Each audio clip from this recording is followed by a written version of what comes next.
Hello എല്ലാ കൂട്ടുകാർക്കും ഫിലിമിടെക്കിൻ്റെ പുതിയ വീഡിയോയിലേക്ക് സ്വാഗതം. അപ്പോൾ ഇന്നത്തെ വീഡിയോ ഞാൻ വന്നിരിക്കുന്നത് പറഞ്ഞു കഴിഞ്ഞാൽ നമ്മുടെ റിസൾട്ടിൻ്റെ ഡേറ്റുകൾ വന്നിട്ടുണ്ട്. അതായത് SSLCയുടെയും +2ൻ്റെയും VHSCയുടെയും റിസൾട്ടിൻ്റെ ഡേറ്റ് വന്നിട്ടുണ്ട്. അപ്പോൾ വീഡിയോയിലോട്ട് പോകുന്നതിന് മുന്നേ ഒരു കാര്യം, എന്തായാലും റിസൾട്ടല്ലേ വരാൻ പോകുന്നത്. അപ്പോൾ റിസൾട്ട് നോക്കാനായിട്ട് നമ്മളെ ഒരു സൈറ്റുകളിലും പോകേണ്ട ഒരു ആവശ്യമില്ല.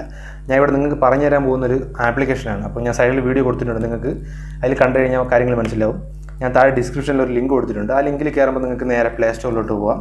എന്നിട്ട് ആ ആപ്ലിക്കേഷൻ നിങ്ങൾ ഡൗൺലോഡ് ചെയ്യുക. ഡൗൺലോഡ് ചെയ്തതിന് ശേഷം ഒന്നും ചെയ്യില്ല, ജസ്റ്റ് ഒന്ന് ഓപ്പൺ ചെയ്യുക. ഓപ്പൺ ചെയ്തിട്ട് നിങ്ങൾക്ക് അവിടെ സെർച്ച് എന്നുള്ളൊരു ഓപ്ഷൻ കാണും. ആ സെർച്ചിനകത്ത് കയറി കഴിഞ്ഞിട്ട് നിങ്ങൾക്ക് സെർച്ച് കൊടുക്കുമ്പോഴത്തേക്കും കേരള ബോർഡ് എന്നൊന്ന് സെർച്ച് ചെയ്ത് കൊടുത്താൽ മതി.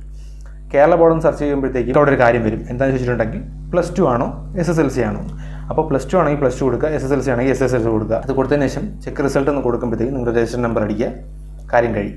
ഇപ്പോൾ നിങ്ങൾ കൊടുത്തു കഴിഞ്ഞാൽ ഒന്നും പറയുന്നില്ല, കാരണം റിസൾട്ട് വരുന്ന ടൈമിലായിരിക്കും ഇത് യൂസ് ആവുന്നത്. അപ്പോൾ നിങ്ങൾ വേറെ സൈറ്റുകളൊന്നും പോകേണ്ട ഒരു ആവശ്യമില്ല, ഇതൊന്ന് ജസ്റ്റ് എടുത്താൽ മതി.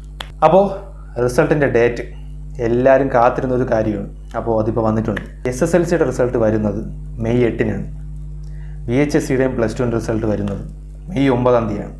ഇതിലൊന്നും വലിച്ചു നീട്ടാനായിട്ടുള്ള കാര്യമൊന്നുമില്ല. അപ്പോൾ എല്ലാവരുടെയും കാത്തിരിപ്പിന് വിരാമം ഇട്ടിട്ടാണ് ഈ ഒരു കാര്യം വന്നിട്ടുള്ളത്.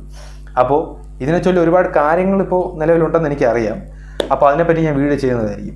അപ്പോൾ ഒരുപാട് ചാനലുകാരന്മാർ ഇങ്ങനെ ഇടുന്നുണ്ട്, വിദ്യാർത്ഥികൾ പൊട്ടും അതാണ് ഇതാണെന്നൊക്കെ പറഞ്ഞിട്ട് കുറച്ച് കാര്യങ്ങൾ ഞാൻ കേട്ടായിരുന്നു. അപ്പോൾ അതിനെപ്പറ്റിയുള്ളൊരു ക്ലാരിഫിക്കേഷനായിട്ട് ഞാൻ വരുന്നതായിരിക്കും. അപ്പോൾ അപ്ഡേഷന് വേണ്ടി നിങ്ങൾ ചാനൽ തീർച്ചയായിട്ടും സബ്സ്ക്രൈബ് ചെയ്ത് വയ്ക്കുക. ഈ വീഡിയോ നിങ്ങൾക്ക് യൂസ്ഫുൾ ആയിട്ടുണ്ടെങ്കിൽ വീഡിയോ എന്തായാലും ലൈക്ക് ചെയ്യുക. പിന്നെ ഈ കാര്യം നിങ്ങളെ കൂട്ടാൻ അറിയത്തില്ലെങ്കിൽ ഞാനും കൂടെ ചെയ്ത് കൊടുക്കുക. അപ്പോൾ ഇതുപോലത്തെ നല്ലൊരു വീഡിയോ ഞാൻ അടുത്തെത്തുന്നതായിരിക്കും. അടുത്തെത്തുന്നതല്ല, ഞാൻ ഉടൻ തന്നെ വരും.